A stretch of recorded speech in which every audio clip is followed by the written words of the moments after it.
Hoje eu vou falar sobre os erros e armadilhas que comprometem o orçamento de todo mundo e que fatalmente gera as dívidas, né? Os perrengues. Vamos lá, né? Compartilhar aqui. Pronto, aqui, né? O primeiro erro é desprezar os pequenos gastos, né? Aqueles gastos miúdos que você usa assim, que não percebe, despreza, né? Ah, só R$10, só R$5 e tá tudo certo, né? Mas não, o que eu percebo e o que é notado, né, é que a maioria das pessoas só dá valor para os gastos maiores, né? Aqueles gastos assim, tipo R$50, R$100, né? Na cabeça delas, esse valor que tem que ser mais vigiado e não os menores, né? Ou seja, tá errado. Né? Assim, os gastos menores são aqueles que deixam a gente cega, né? Você vai gastando, gastando, gastando e quando vai ver, cadê o dinheiro? Né? Todo mundo reclama que na metade do mês acabou o dinheiro, né? Então, essa questão. Por isso que é importante a questão da organização, né? Do registro das suas despesas semanalmente, né? Para você vigiar de verdade para onde está indo esses pequenos gastos, que na verdade o nome é gastos fantasmas, que você gasta sem perceber, né? E esses gastos fantasmas representam 30% do seu orçamento, né? Se você for fazer esse levantamento de centavo a centavo do seu orçamento, veja aí quanto ficou, né? Se foi 30%, se foi 20%, não importa, é dinheiro jogado no lixo, né? E quais são esses gastos, né? São aquele cafezinho, né, após o almoço, aquele chiclete, são taxas bancárias, né, que muitas vezes a gente tem lá a conta para receber nosso salário, tem umas taxas, né, tem anuidades no cartão, o flanelinha, né, muitas vezes quem tem carro e estaciona na rua tem que pagar o flanelinha. Então são esses valores que a gente vai gastando dia após dia que vai sumindo, né, principalmente quando você saca dinheiro, né, aí é que o cuidado é maior ainda, né? Ou seja, eu sempre falo de 10 em 10 reais se forma 100, e esses 100 reais você poderia muito bem estar investindo, né? Na sua reserva de emergência, ou então na sua reserva de oportunidade, né? Para realizar algum sonho, o que for, né? Dinheiro é dinheiro, né? E qual seria a minha sugestão, né? Para esse ralo? Muitas vezes a gente tem uma conta corrente que tem várias taxas, né? É bom pesquisar se você tem como pedir ao banco para tirar essas taxas, né? Para transformar a sua conta em conta de serviços básicos, que não tem taxa nenhuma. Em relação aos cartões de crédito, pelo menos os que eu estou usando, que é de banco digital, não tem taxa, né? Então a questão é pesquisar mesmo, pesquisar e mudar, né? E outra coisa, estipular limites, né? Por exemplo, você gosta muito de um cafezinho, depois do almoço, um chiclete. Infelizmente ou felizmente tem que anotar tudo, né? Você notou que está tomando muito cafezinho, gastando muito, então você diz, ó, você combina com você mesma, né? Eu tenho que gastar X reais com um cafezinho. Se eu quiser mais, eu me vire para trazer de casa, eu faço de casa, eu levo cápsula, aquele drip coffee, né, o que for para economizar. Não negociar e não pesquisar. Realmente, para pesquisar e negociar tem que ter muita disposição, né? Tem que escolher um dia para você fazer isso, né? É muito cômodo a gente comprar de cara, né? Viu, é bonito, gostei, vou comprar, né? Não precisa negociar não, né? Vai assim mesmo e pronto. Então, esse tipo de atitude faz você perder oportunidades, né? Quando você não tem essa atitude, você vai perder dinheiro, né? Ou seja, por exemplo, você está lá pesquisando uma cama de solteiro, né? Vai parar para pesquisar, vai nas lojas, né? Essa pesquisa vai te fazer economizar dinheiro, né? Inclusive, não sei se vocês já notaram que quando a gente compra de qualquer jeito, acaba comprando produtos sem qualidade, né? Ou seja, está perdendo dinheiro, né? Por exemplo, como é que a gente também perde dinheiro, né? Quando não pede desconto. Por que não, né? A gente vive num país que é liberado pedir desconto, né? Às vezes, quando você está com dinheiro à vista, é mais fácil de conseguir desconto, né? Então, assim, quando você quiser comprar algo, pesquise antes, né? Pesquise na internet. Muitas vezes é mais vantajoso comprar pela internet, né? Só não esses colchões, esses bens que você tem que experimentar, né? Por exemplo, colchão, né? Colchão você tem que experimentar, né? E muitas vezes você tem que pesquisar no Reclame Aqui, para evitar aborrecimentos futuros, né? Coloque no papel, numa planilha, os prós e contras desses produtos, para você chegar numa conclusão, né? Esse pente fino vale a pena ser feito, porque você vai economizar muito. Desconhecimento de rentabilidade e de juros, né? Esse desconhecimento causa muitas perdas, né? Por exemplo, se você está começando a investir, muitas vezes quando a pessoa tem pressa, acredita muito nessa questão de eu quero logo para ontem, muitas vezes ela perde dinheiro, né? Porque sem conhecimento você investe de qualquer jeito e perde dinheiro. O que eu ensino muito é assim, você investir no que é mais seguro, né? Se você não tem conhecimento suficiente, você investe naquela opção que é mais segura, não? Ou seja, aquelas opções que têm taxas menores de rentabilidade e tem mais segurança, né? Geralmente, quando a rentabilidade é maior, menor é a segurança, né? Então tem que ficar atento nisso, né? Nessa avidez aí de querer investir logo, investir em Bitcoin, eu ouço muitas pessoas falando que não tem reserva de emergência, mas está investindo em Bitcoin, né? Muitas vezes é porque algum colega falou, eu ganhei X reais, né? Aí essa pessoa, por falta de conhecimento, segue a dica do colega e muitas vezes perde dinheiro, né? Ou seja, quanto mais você conhece, menos chance de você cair num golpe, né? E com esse desconhecimento de juros também leva a pessoa a se endividar mais, né? Por exemplo, você vai pegar um empréstimo no banco e você recebe sua renda, né? E por falta de conhecimento em pesquisar mesmo, né? Por falta desse hábito da pesquisa, você acaba perdendo dinheiro, né? Porque muitas vezes o banco que você recebe dinheiro cobra um juros maior.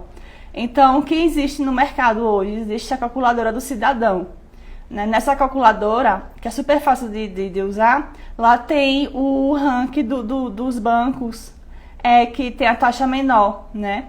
Então, você pesquisa lá, tem como fazer simulações.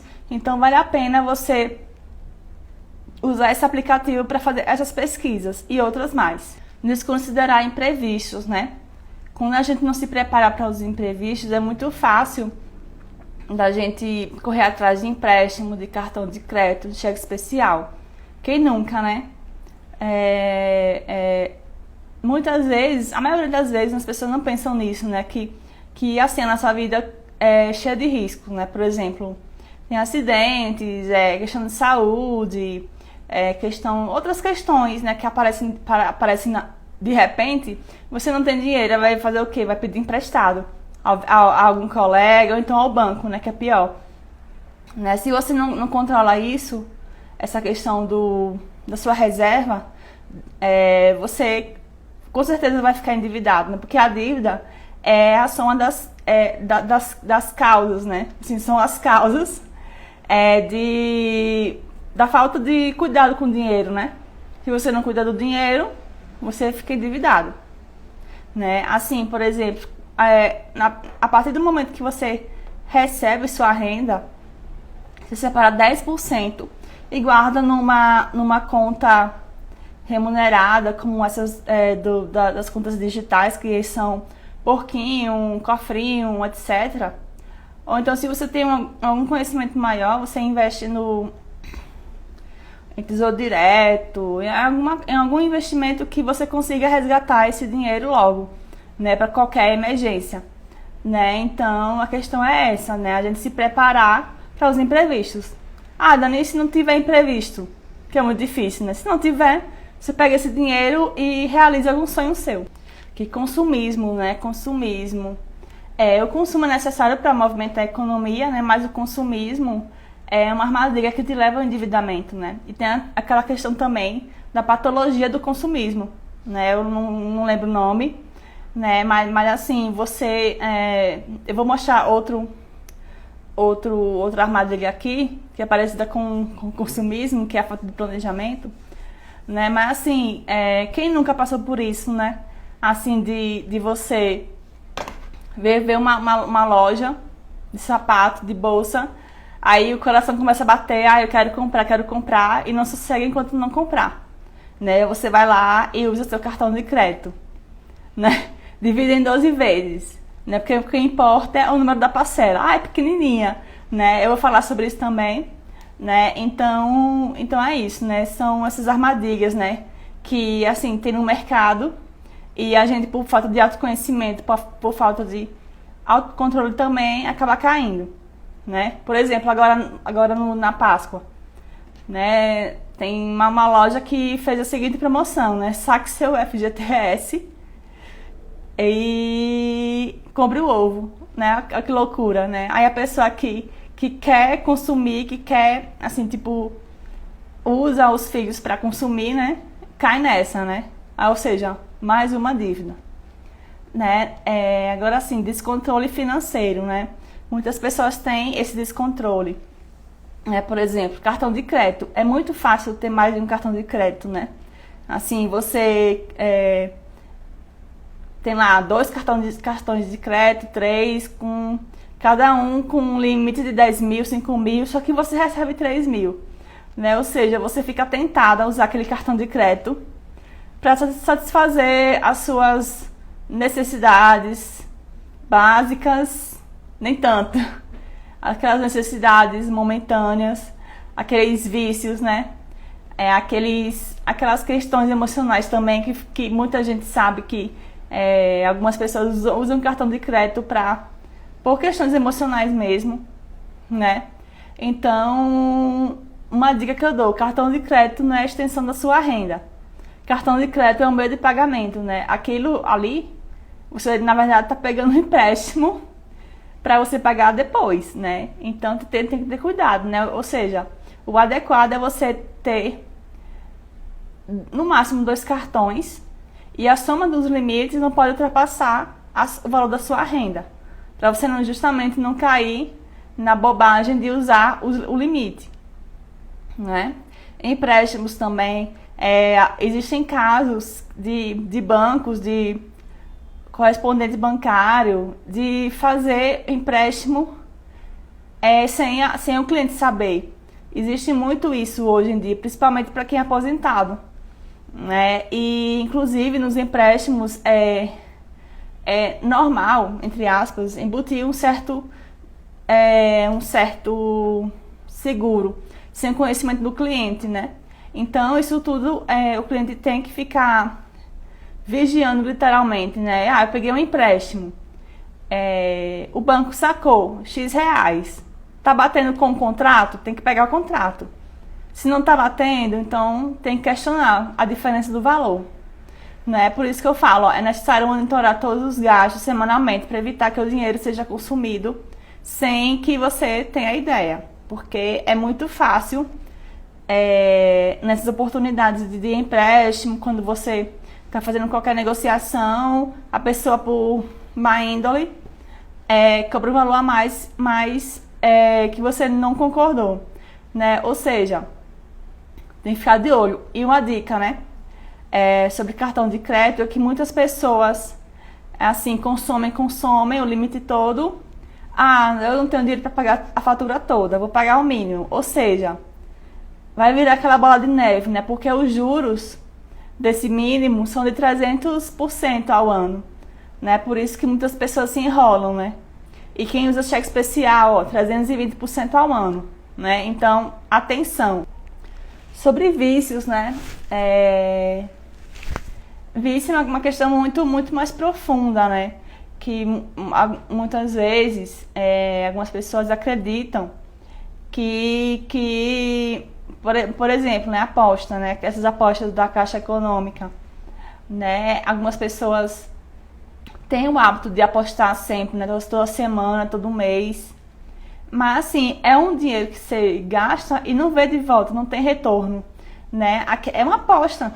Você não está contando com uma sorte, né? Todo mundo acha que vai conseguir rápido o dinheiro, mas nem tanto, né? Porque em vez daquele dinheiro você pagar aquele bilhete para fazer aquela fezinha, guarde esse dinheiro para fazer outra coisa, principalmente se você não conseguiu fechar um mês conseguindo pagar suas contas, reserva aquele dinheiro, né? Porque aquela diferença vai te ajudar muito mais na frente, né? Então esses vícios realmente é questão também de comportamento, emoção, e muitas vezes na minha mentoria eu não consigo cuidar, né? Então a pessoa tem que buscar outra ajuda, né? Necessidade de reconhecimento é uma outra armadilha, né? Infelizmente na nossa sociedade a gente vive essa questão do status, né?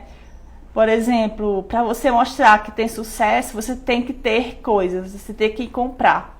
Você tem que mostrar para as pessoas que comprou um carro do ano, a bolsa cara, que você comprou aquela roupa com aquela marca X que é R$1.000, né? Que o que importa é o status, né? É a marca, é o que você mostra, né? Infelizmente hoje em dia é assim, né? Inclusive quem anda na contramão é bem criticado, né?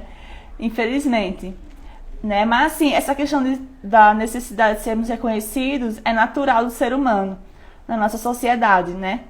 Mas a necessidade pode ser uma armadilha se a pessoa compra coisas que não consegue pagar, né? Eu já ouvi boatos de pessoas comprando carro sem poder pagar, devolvendo, né? Aquele vexame todo, né? Por exemplo, você vai numa festa, tenho que ir na festa, né? Eu tenho que estar em todas as baladas. Você vai conseguir pagar?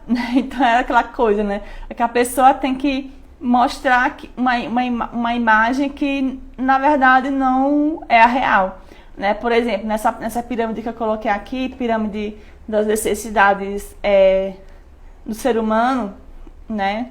Algumas pessoas conhecem, outras pessoas não. Por exemplo, a pessoa está aqui na base da pirâmide, né? Que está satisfazendo as necessidades fisiológicas, né? Que é aquela questão de comida, água, do abrigo, né? Do básico mesmo, que faz parte da sua sobrevivência. E para sentir aquela autoestima, né? Sentir aquele reconhecimento, se sentir fazendo parte do grupo, a pessoa se endivida, né? Compra um iPhone, né? A pessoa recebe um salário mínimo ou 2 e já quer um iPhone, o novo, né? Já pede emprestado cartão, né? Então é uma armadilha enorme, né? Então se você não tem autoconhecimento, se você não sabe o que quer, se você não tem objetivos claros, você cai rapidinho nessa armadilha. Falta de planejamento, né? A falta de planejamento, muitas pessoas novamente, né, não tem aquela paciência, a mesma situação que eu citei lá na frente, né, lá atrás, em relação à pesquisa e negociação, né? Porque assim, muitas vezes, como é que se encaixa essa falta de planejamento? Você vai fazer a lista de compra, vai fazer o mercado. Qual é a dica que todo mundo sabe? Ir no mercado com a barriguinha cheia. Você lancha e vai no mercado, que corre menos risco de você comprar besteira e de você comprar qualquer coisa para acabar logo o mercado. Outra dica é fazer a planilha, né? Eu e as planilhas. Você pode fazer planilha, pode fazer no caderno, né? Fazer a lista de tudo que você precisa realmente, para você não comprar mais e gastar mais, né? Muitas vezes você compra mais e não consegue consumir tudo e alguns produtos ficam podres, né? Ou seja, o dinheiro saindo pelo ralo, né? E aqui em casa a gente faz isso, né? Tem a planilha, a gente segue todo mês essa planilha, muda algumas coisas. Quando vai comprar quando vai comprar no shopping, né? Ou no mercado, faz aquele lanchinho antes, né? E é isso, gente. Cada um usa a tática que consegue para conseguir seguir firme nesse planejamento, né? E roupas, como é que eu faço com as roupas? Eu vejo antes as roupas que estão me servindo e, por exemplo, eu não compro aleatoriamente, né? Antes eu comprava, agora não, é tudo planejado. Por exemplo, eu estou numa questão de comprar roupas o suficiente para combinarem entre si. Ou seja, meu guarda-roupa está um pouco minimalista. Ou seja, eu compro necessariamente aquilo que eu estou precisando, né? O que não serve mais para mim eu dou, eu vendo, eu troco, eu faço alguma coisa, né? Mas assim, em relação à roupa, calçado, é tudo planejado aqui, né? Embora tenha as tentações, estão aí, né? Eu gosto muito de sapato, de bolsa, mas eu não estou comprando aleatoriamente, né? Planejamento não é perda de tempo, né? Vai fazer você ganhar tempo e dinheiro, né? Eu falo muito de economia, mas no fundo você está ganhando dinheiro. Se você economiza R$100 em uma compra, na verdade você está ganhando R$100, né? As pessoas estão acostumadas a focar somente o parcelamento a longo prazo, né, em relação a cartão de crédito. A gente está acostumado, né, a dividir em 12 vezes de R$30, né? A gente foca só no valor da parcela, não foca no valor do produto e muito menos no valor da fatura, né? E isso aí faz acumular muito, né? Você vai comprando, parcela aí de 30, parcela aí de 20, vai somando, quando você vai ver já comprometeu um ano, né? O seu ano só pagando cartão de crédito por causa dessas miudezas, né? Desse parcelamento a longo prazo, né? Então tem que prestar atenção muito nisso, né? Tem que acompanhar sempre as faturas de cartão. Ajuda exagerada a outras pessoas. Isso aí eu vejo muito, né? Por exemplo, a pessoa tem aquele valor, né, de ajudar muito as pessoas, principalmente os familiares, né? E acaba o quê? Que ajuda demais eles e a pessoa aqui fica fica sem ajuda, né? Se prejudica, né? Acaba contraindo dívidas para ajudar outra pessoa, né? E ainda diz, é assim mesmo, tem que ajudar. Sim, a gente tem que ajudar, mas não na forma de se prejudicar, né? Por exemplo, tem que estipular limites, né? E fazer com que a pessoa entenda, né? Muitas vezes você tem costume de dar muitos presentes para sua família. Vai chegar uma hora, se você quiser organizar seu orçamento, se quiser conquistar novos objetivos, você vai ter que dizer, gente, esse ano não vai dar, esse ano vai ser uma coisa simples, ou esse ano não vai ser nada, né? Eu tô focando nos meus objetivos, né? Agora, assim, questão de saúde, mais grave, né? Aí é outra questão, né? Aí o que eu sugiro é criar limites, né, de valor. Por exemplo, você está ajudando algum parente, né? Aí você diz, eu só posso te emprestar até esse valor, porque você não pode se comprometer seu orçamento, né? Então é necessário criar meios de ajudar as pessoas sem perder dinheiro, né? Essa é a questão. Porque assim, outra coisa que eu vejo muito é assim, eu vou ajudar, que Deus vai me ajudar. Sim, Deus ajuda, e muito. Mas a gente tem que fazer a nossa parte, né? Ou seja, isso tudo que eu falei, essas questões todas, né, de endividamento, das armadilhas. Quando eu falo economia, não é só sobre dinheiro, é sobre escolhas, né, escolhas de comportamentos, né? Isso tudo que envolve a questão da educação financeira, né? Sobre vidas, né, que a gente fala, não é só sobre dinheiro, né? Quando você quer uma vida financeira saudável, você precisa focar nas suas escolhas, né? E tem que observar seus comportamentos, que muitas vezes seu comportamento está fazendo com que você gaste muito dinheiro. Então é isso, né? Você tem que se observar e observar como tá as suas finanças, né? Por exemplo, você tá naquela emoção, naquela fissura de gastar muito, vai fazer o quê? Vai acabar refletindo nas suas finanças, né? Então é isso, né? A gente tem que observar nossos comportamentos, tem que observar o que pode mudar para melhorar, né? E observar nossas escolhas, né? Priorizar, né?